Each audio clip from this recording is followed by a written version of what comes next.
أعوذ بالله السميع العليم من الشيطان الرجيم من همزه ونفخه ونفثه بسم الله الرحمن الرحيم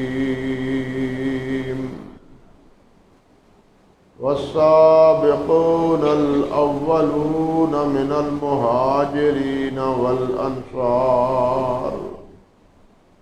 والذين اتبعوهم بإحسان رضي الله عنهم ورضوا عنه وأعد لهم جنات تجري تحتها الأنهار خالدين فيها أبدا ذلك الفوز العظيم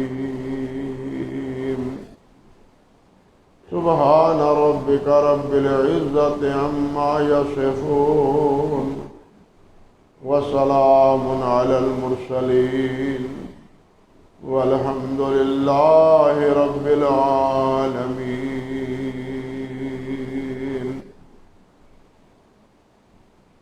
محترم معزز سامعین کرام،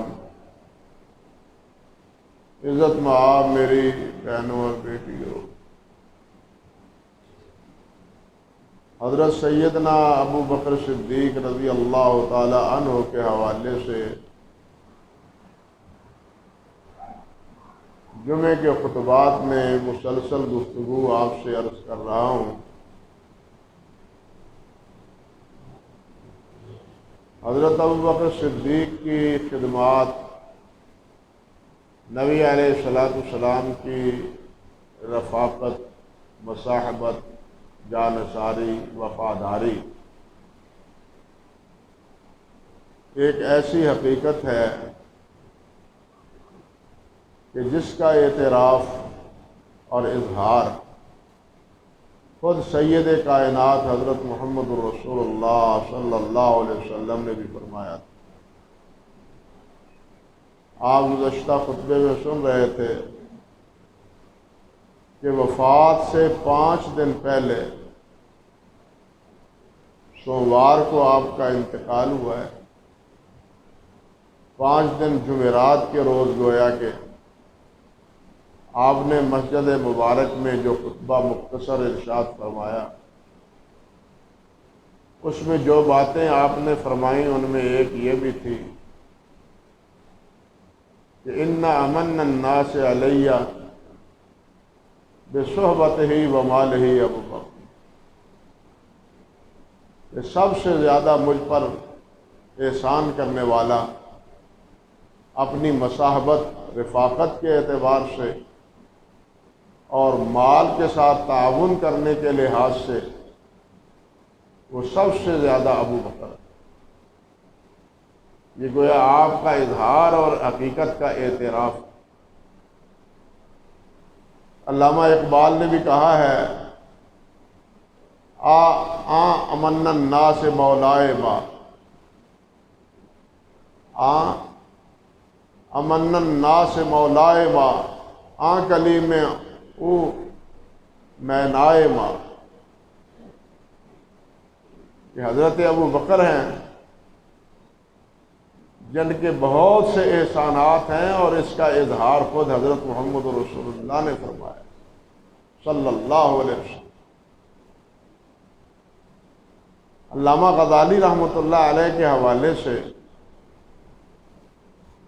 علامہ سبکی نے طبقات الشافعیہ میں بڑی ایک عجیب بات کہی۔ فرماتے ہیں کہ لا يقدر احد النبی صلی اللہ علیہ وسلم الا اللہ، کہ نبی علیہ السلام کا قدر، آپ کا مقام، آپ کا مرتبہ سوائے اللہ کے اور کسی کو پتہ نہیں۔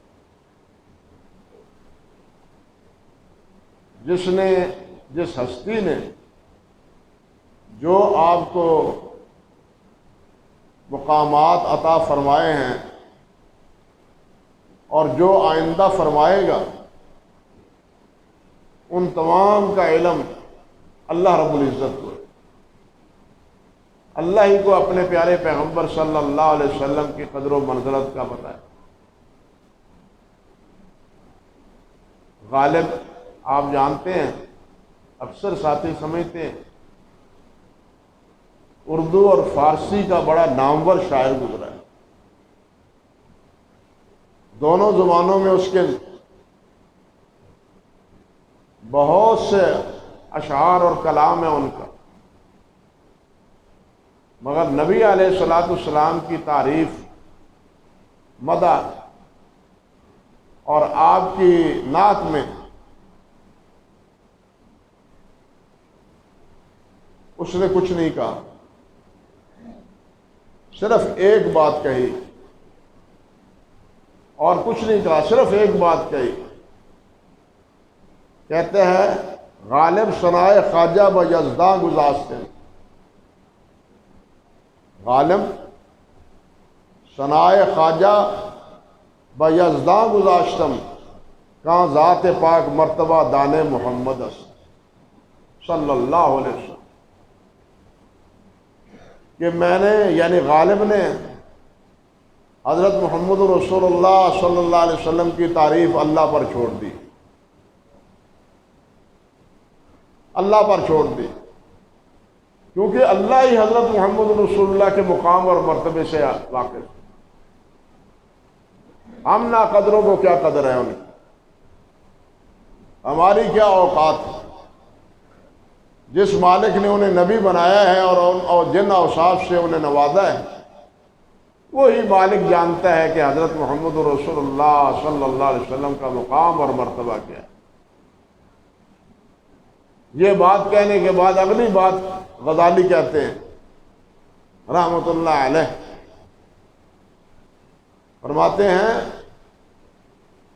وَإِنَّمَا يَعْرِفُ كُلُّ وَاحِدٍ مِقْدَارَهُ بِقَدْرِ مَا عِندَهُ هُوَ، البتہ نبی علیہ الصلوۃ والسلام کو وہ اسی قدر جانتا ہے جس قدر اس کو نبی علیہ السلام کا پتہ ہے، جس کو نبی علیہ السلام کے مقام اور مرتبے کا پتہ ہی نہیں، وہ آپ کی قدر و منزل جانے کیا؟ بھئی جوہری کو ہی پتہ ہوتا ہے کہ جوہر کی قیمت کیا ہے، جس کو علم ہی نہیں ہے وہ کیا جانے محمد رسول اللہ صلی اللہ علیہ وسلم کیا ہے۔ فرماتے ہیں آگے فَآرَفُ الْأُمَّةِ بِقَدْرِهِ صلی اللہ علیہ وسلم ابو بکر، نبی علیہ الصلوۃ والسلام کی قدر و منزلت کو پوری امت میں سب سے زیادہ جاننے والے ابو بکر، اور یہ کیوں تھے؟ کہتے ہیں لِأَنَّهُ أَفْضَلُ الْأُمَّةِ، اس لیے کہ ابو بکر امت میں سب سے افضل تھے، سب سے افضل تھے، اسی لیے سب سے زیادہ جاننے والے نبی علیہ الصلوۃ والسلام کے بارے میں وہ ابو بکر تھے، اور ابو بکر کو ہی نبی علیہ الصلوۃ والسلام کی قدر و منزلت کا پتہ تھا۔ اور صحیح بات یہ ہے کہ جو کہا وہ بالکل بجا کہا۔ حضرت سیدنا ابو بکر صدیق نبی علیہ الصلوۃ والسلام کے بالکل رنگ میں رنگے ہوئے تھے، جو احکام، جو فرامین، جو اوصاف نبی علیہ السلام نے اپنائے، ابو بکر نے انہیں اختیار کرنے میں کمی نہیں چھوڑی، وہ عبادات ہوں، وہ معاملات ہوں، وہ اخلاق و کردار ہو، ہر لحاظ سے حضرت ابو بکر صدیق نبی علیہ الصلوۃ والسلام کے رنگ میں رنگے ہوئے۔ نبی علیہ الصلوۃ والسلام پر پہلی وحی نازل ہوئی اور آپ ڈرتے ہوئے، خوف زدہ ہوتے ہوئے گھر تشریف لائے،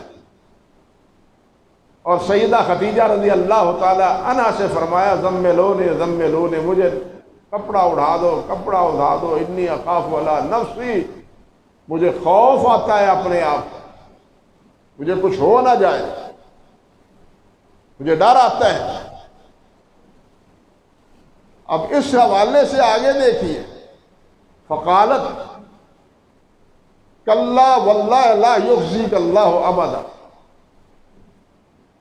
سیدہ خدیجہ جو نبی علیہ الصلوۃ والسلام کی محرم راز ہیں اور وافق کیا ہیں، آپ کی زندگی کی ساتھی ہیں۔ حضرت خدیجہ فرماتی ہیں کلا واللہ لا یخزیک اللہ ابدا، اللہ کی قسم اللہ ذو الجلال تمہیں پشیمان نہیں کرے گا، خوفناک نہیں کرے گا۔ کیوں؟ انک لتصل الرحم وتحمل الکل وتکسب المعدوم وتقرئ الضیف وتعین علی نوائب الحق۔ کیوں؟ اس لیے کہ آپ صلہ رحمی کرتے ہیں، آپ صلہ رحمی کرتے ہیں، لوگوں کے بوجھ اٹھاتے ہیں۔ تکسب المعدوم، جو مفلس، نادار، فقیر، ان کے لیے کماتے ہیں۔ ہر کوئی اپنے لیے تو کماتا ہے، لیکن آپ ان فقیروں کے لیے کماتے ہیں۔ تکسب المعدوم وتقرئ الضیف، آپ مہمان نوازی کرتے ہیں، جو بھی آتا ہے آپ ان کو اپنے گھر ٹھہراتے ہیں، اپنے پاس بٹھاتے ہیں، اسے محبت دیتے ہیں۔ وتعین علی نوائب الحق، اور ہمیشہ حق کے آپ علم بردار ہوئے، حق کی حمایت آپ نے کی۔ یہ خصائص ہیں آپ میں، یہ آپ کی زندگی کا نچوڑ ہے۔ اور یہ باتیں کب ہیں؟ جب ابھی آپ نبی نہیں تھے،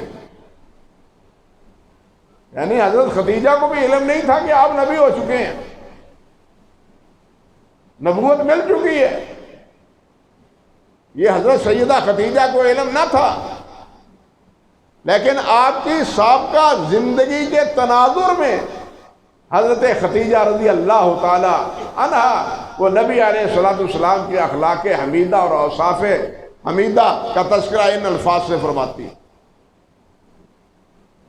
اب دیکھیے اس کے بعد ساتھ ساتھ حضرت ابوبکر صدیق رضی اللہ تعالی عنہ نبی علیہ الصلوۃ والسلام کی زندگی میں مکہ مکرمہ میں آپ کے ہمراہ ہیں، آپ کا دفاع کرتے ہیں، آپ کے دفاع میں مارے کھاتے ہیں،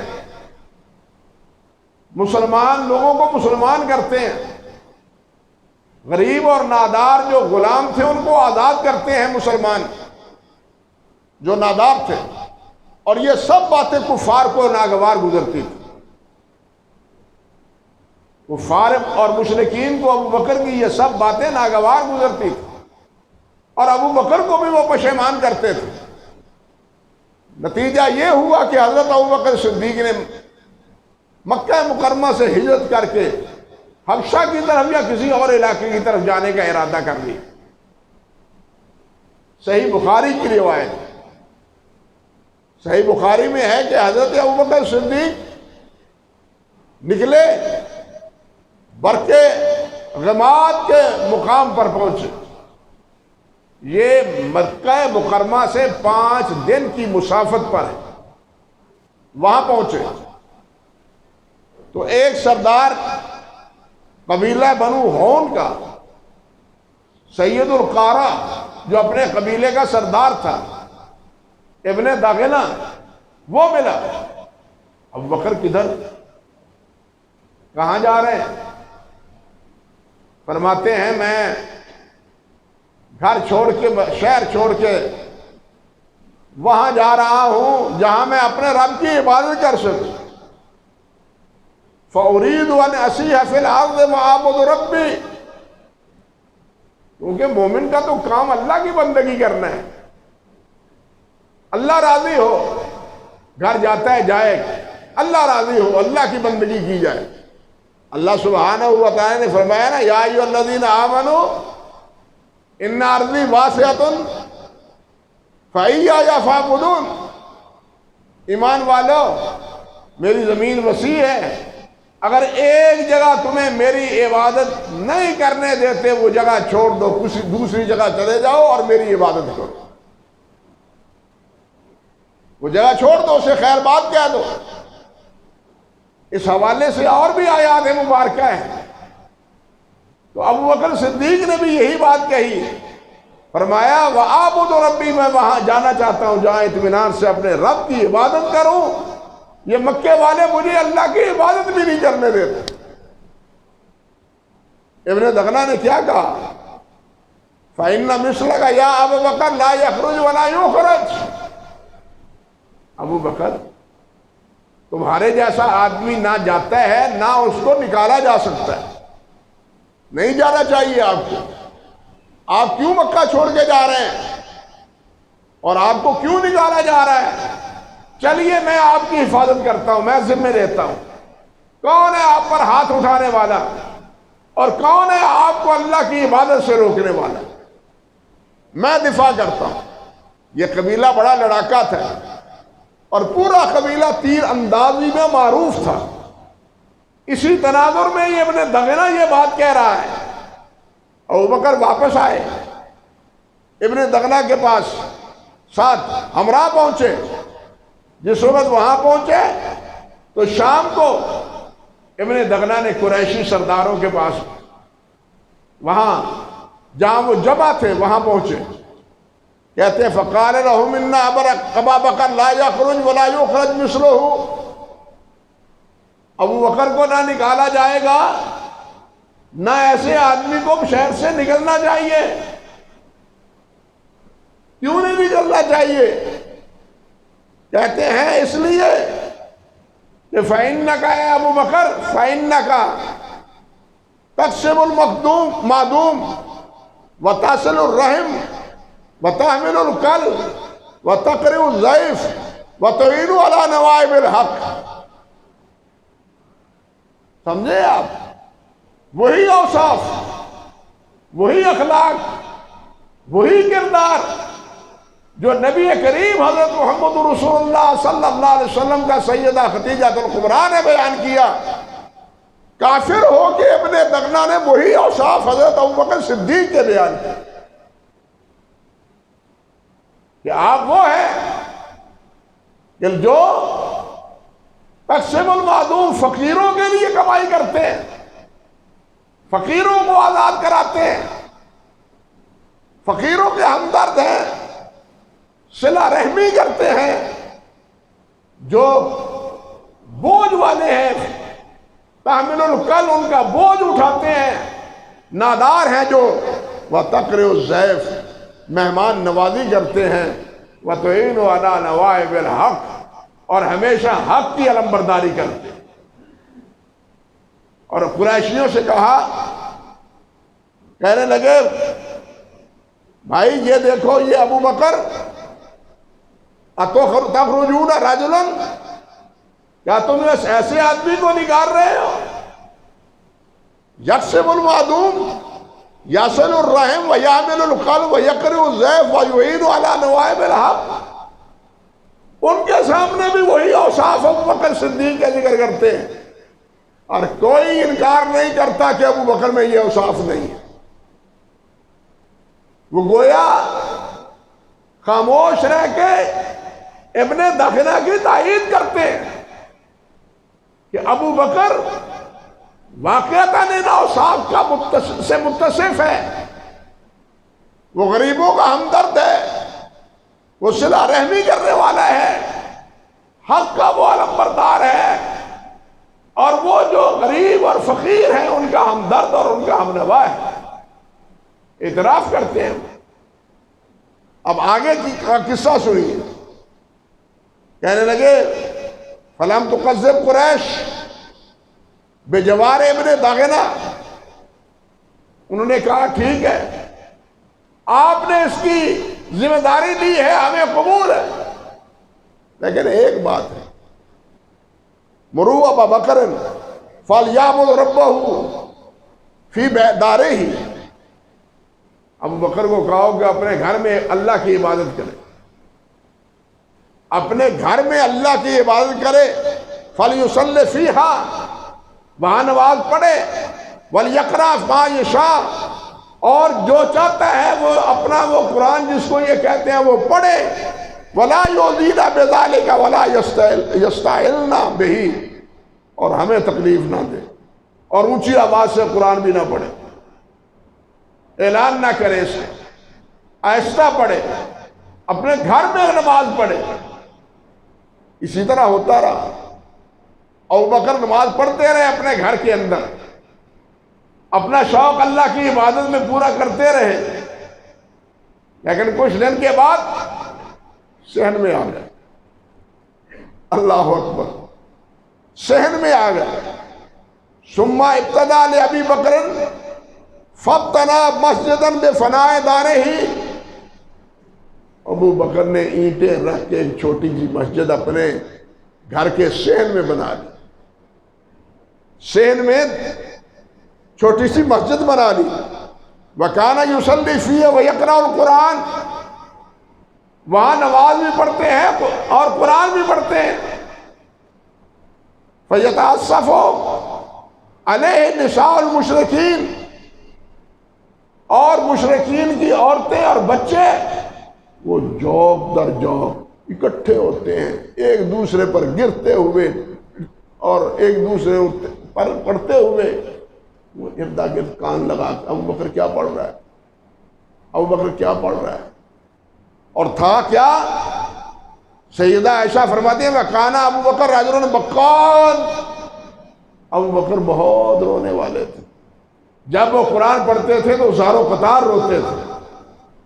یہ عورتیں، مشرکین کی یہ عورتیں اور ان کے بچے، وہ حضرت ابو بکر کے صحن کے باہر کھڑے ہو کے ان کا قرآن سنتے، متاثر ہوتے اور تعجب بھی کرتے کہ یہ بابا اتنا روتا ہے۔ انہیں کیا خبر تھی کہ یہ کیوں روتا ہے، اللہ اکبر کبیر، انہیں کیا علم تھا کہ یہ کیوں بابا روتا ہے۔ جب یہ کیفیت ہوئی تو جناب کفار نے بلا لیا ابن دغنہ کو، کہا ابن دغنہ تم نے ذمہ داری قبول کی تھی، ہم نے اجازت دی تھی کہ اپنے گھر میں یہ نماز پڑھے اور عبادت کرے اپنے رب کی، لیکن اس نے تو باہر نکل کے اپنے صحن میں مسجد بنا لی اور ہمارے عورتوں اور ہمارے بچوں کو خراب کرنا شروع کر دیا۔ وہ ان کا قرآن پڑھ کے متاثر ہوتے ہیں، قرآن سن کے متاثر ہوتے ہیں۔ اِنَّا قَدْ خَشِينَا أَن يَفْتِنَ نِسَاؤُنَا وَأَبْنَاؤُنَا فَانْهَوْا، ہمیں خطرہ ہے کہ ہماری عورتیں نہ بگڑ جائیں، بچے نہ بگڑ جائیں۔ ابو بکر کا قرآن سن کے ہماری عورتیں برگشتہ نہ ہو جائیں، ہمارے بچے بھی ہمارے ہاتھ سے نکل جائیں، وہ کہیں ابو بکر کے ایمان کے ہم نوا نہ بن جائیں۔ تم نے امان دی تھی، روکو اس کو، روکو اس کو۔ ابن دغنہ چلے گئے ابو بکر کے پاس، یہ صحیح بخاری کا سارا قصہ ہے، میں اختصار سے عرض کر رہا ہوں۔ وہ گئے ابن دغنہ اور جا کے کہنے لگے کہ ابو بکر آپ کو پتہ ہے کہ آپ کی ذمہ داری میں نے لی تھی، آپ گھر کے اندر سے باہر صحن میں آ کے مسجد بنا کے قرآن کیوں پڑھنے لگے، کیوں پڑھنے لگے؟ میری حفاظت جو میں نے آپ کے بارے میں کی کا ذمہ لیا تھا، میں آج سے دستکش ہوتا ہوں۔ فرمانے لگے ابو بکر صدیق انی ارد الیک جارک وارضی بجوار اللہ عز وجل، جاؤ مجھے تمہاری کوئی ضرورت نہیں، تمہاری حمایت نہیں، مجھے اللہ کی حمایت کافی ہے، جاؤ مجھے اللہ کی حمایت کافی ہے۔ یہ مکہ مکرمہ میں امام مالک رحمۃ اللہ علیہ فرماتے ہیں کہ پہلی مسجد تھی جو حضرت ابوبکر صدیق نے بنائی،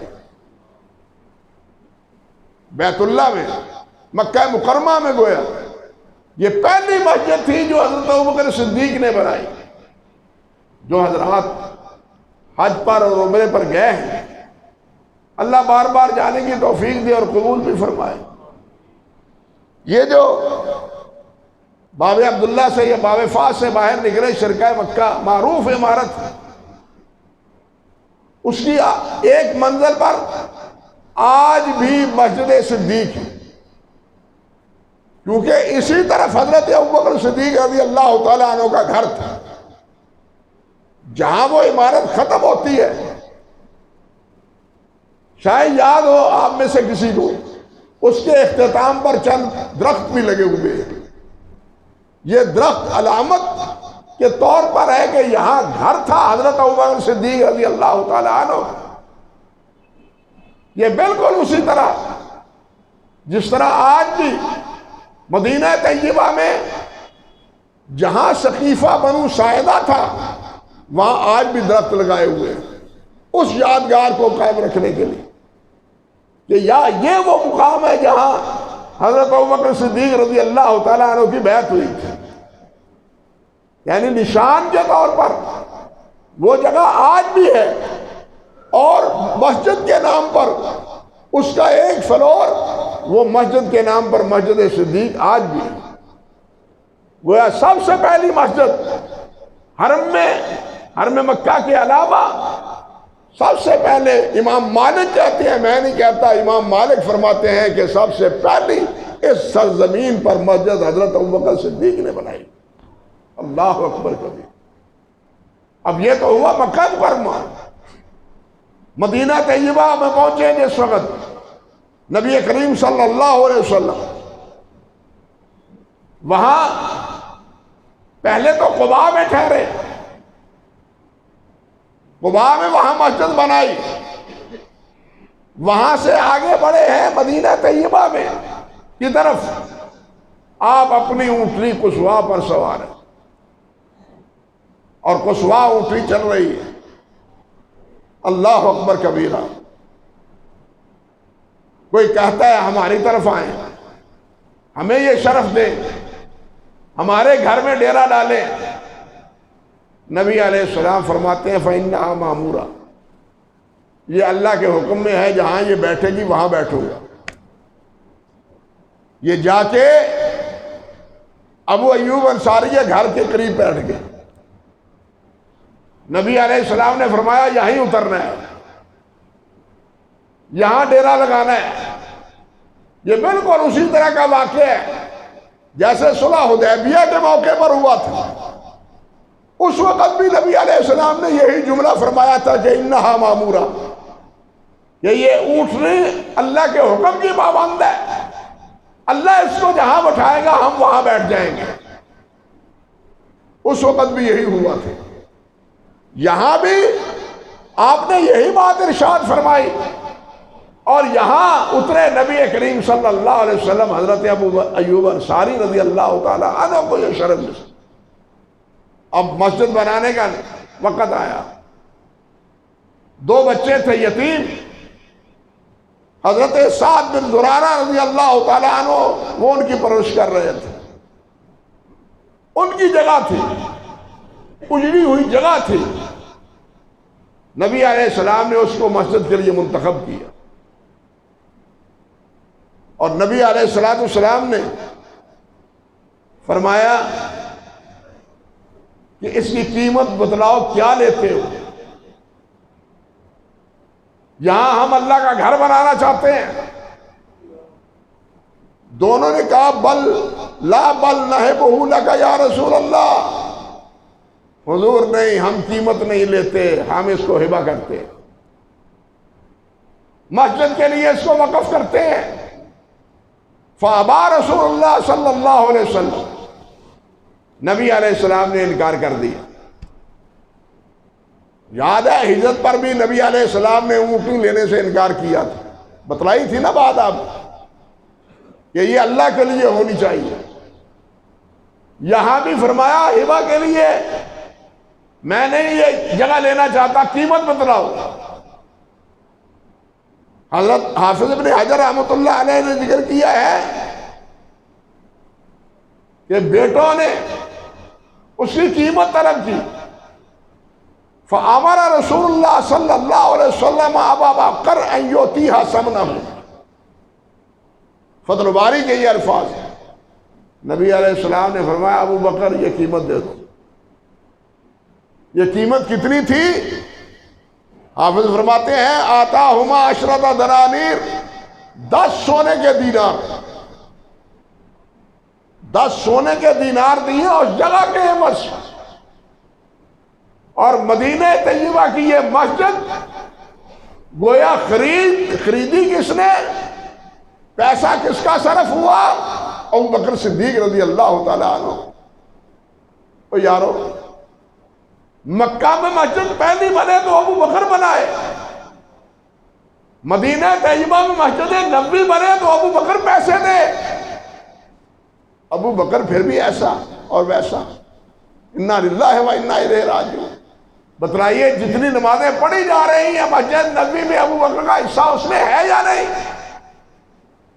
یا ابو بکر کا حصہ یا دوسرے نمبر پر حضرت عثمان کا حصہ ہے، کیونکہ بعد میں توسیع حضرت عثمان نے کی تھی۔ یہ وہ توسیع ہے جو آگے بڑھی ہوئی ہے جہاں سے جناب سلام کرنے کے لیے جاتے ہیں۔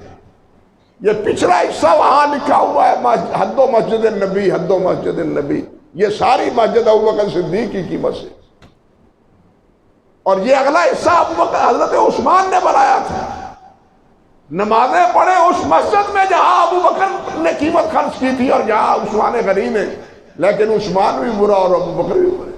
انا للہ و انا الیہ راجعون۔ نہیں بھائی، ابو بکر رضی اللہ تعالی عنہ یا حضرت عثمان یا باقی حضرت عمر، حضرت علی یا دوسرے صحابہ رضوان اللہ علیہ مجمعین، یہ سب نبی علیہ السلام کے پیروکار، وفادار اور جانثار تھے۔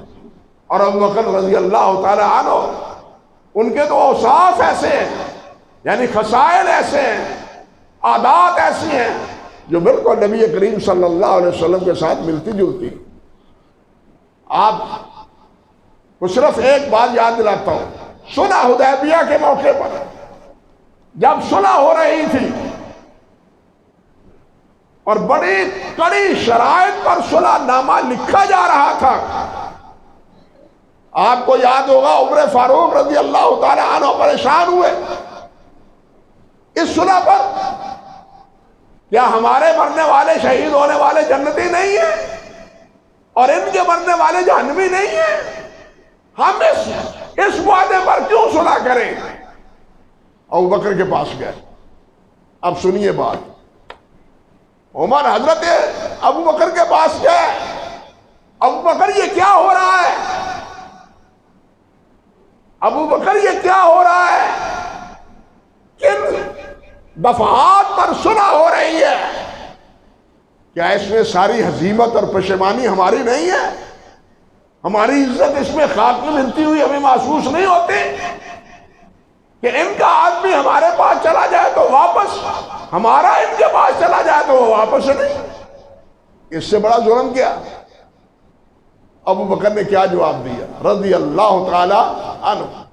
کوئی لمبا چوڑا جواب نہیں دیا، صرف ایک بات کہی، ابو عمر محمد رسول اللہ، محمد اللہ کے رسول ہیں، وہ جو کر رہے ہیں اللہ کے حکم سے کر رہے ہیں، اپنی مرضی سے نہیں کر رہے۔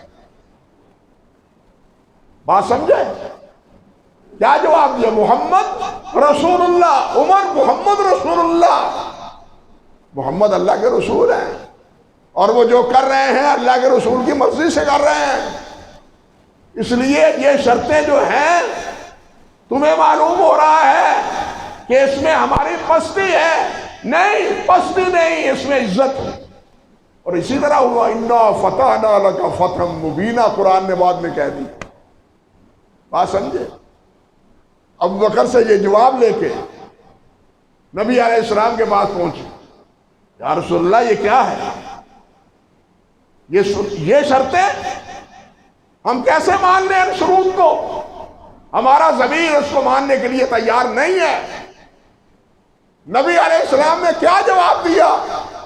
مورخین نے لکھا ہے وہی جواب محمد رسول اللہ نے دیا جو ابو بکر صدیق نے دیا تھا کہ عمر میں اللہ کا رسول ہوں، عمر انی رسول اللہ، میں اللہ کا رسول ہوں اور جو کر رہا ہوں وہ اللہ کی منشا کے مطابق کر رہا ہوں۔ گویا ابو بکر نبی علیہ السلام کے کیا ہے ہمراس، ان کے رنگ میں رنگے ہوئے، نبی علیہ السلام کے اوصاف کا پرتو ہیں حضرت ابوبکر صدیق رضی اللہ تعالی عنہ۔ ایک بات آخر میں عرض کرنی چاہتا ہوں، گزشتہ خطبے میں نے ایک بات عرض کی تھی۔ نماز کے بعد ایک ساتھی مہربان آئے، انہوں نے ایک بات کی طرف توجہ دلائی۔ میں نے یہ کہہ دیا تھا کہ شبیر پہلے دانش کے مطابق کہ یہ حضرت عثمان کی اولاد میں سے، یہ جو کہتے ہیں شبیر تیرے قتل کی بنیاد ثقیفہ، انہوں نے کہا نہیں، شبیر حضرت حسین ہی کا نام۔ میں نے کہا اچھا، دیکھیں گے کتابوں میں حضرت حسین کا یہ نسب یا نام سوانح اور سیرت کی کتابوں میں نہیں ہے۔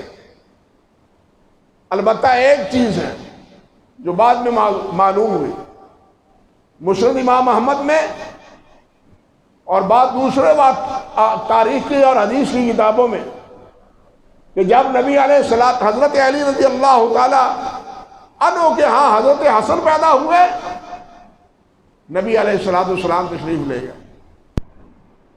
پوچھا علی ارونی ابنی ما سمیتموہا، میرا بیٹا مجھے دکھاؤ، تم نے اس کا کیا نام رکھا ہے؟ حضرت علی کہنے لگے اس کا نام رکھا ہے حرب۔ حرب اس لیے کہ ابو حضرت علی چاہتے تھے کہ میں اس نسبت سے اپنی کنیت ابو حرب بناؤں، سمجھے؟ حرب۔ نبی علیہ السلام نے فرمایا نہیں، اسم ابنی حسن، میرے بیٹے کا نام حسن ہے۔ ایک سال بعد 5 میں اللہ ذوالجلال نے حضرت حسن عطا فرمائے۔ نبی علیہ السلام نے پھر پوچھا علی کیا نام رکھا ہے میرے بیٹے کا؟ حضرت علی نے عرض کیا جی حرب۔ فرمایا نہیں، میرے بیٹے کا نام حسین ہے، میں نے اس کا نام حسین رکھا ہے۔ اور وہاں یہ بات فرمائی، یہ اس لیے رکھا کہ حضرت ہارون کی اولاد میں شبر اور شبیر تھا، میں نے اس مناسبت سے حسن اور حسین رکھا ہے۔ بات سمجھے؟ میں نے اس مناسبت سے حسن اور حسین رکھا ہے، اس مناسبت سے کہ حضرت ہارون کی اولاد میں یہ 2 نام تھے۔ لیکن اتنی بات تو سوچنی چاہیے کہ ہماری زبان سے تو نام وہی آنا چاہیے جو نام حضرت محمد رسول اللہ نے رکھا ہے صلی اللہ علیہ وسلم، جو نام آپ نے پسند کیا ہے، جو نام آپ نے رکھا ہے۔ اب کیا کہا جائے کہ یہ نبی علیہ السلام کی سے ناموافقت ہے یا ناپسندیدگی کا اظہار ہے کہ ہم حضرت حسین کو پھر شبیر ہی کہی جا رہے ہیں؟ خود سوچ لیں کہ یہ وفا کر رہے ہیں، یہ جفا کر رہے ہیں، یہ حضرت حسین سے محبت کر رہے ہیں یا نبی علیہ السلام کی مخاصمت اور مخالفت کر رہے ہیں؟ جب اسی نام کے بدلے نبی علیہ السلام نے حسین رکھا ہے تو پھر شبیر نام حضرت حسین کا نہیں ہے۔ حضرت حسین کا نام جو ہے وہ نبی علیہ السلام نے حسین ہی رکھا ہے۔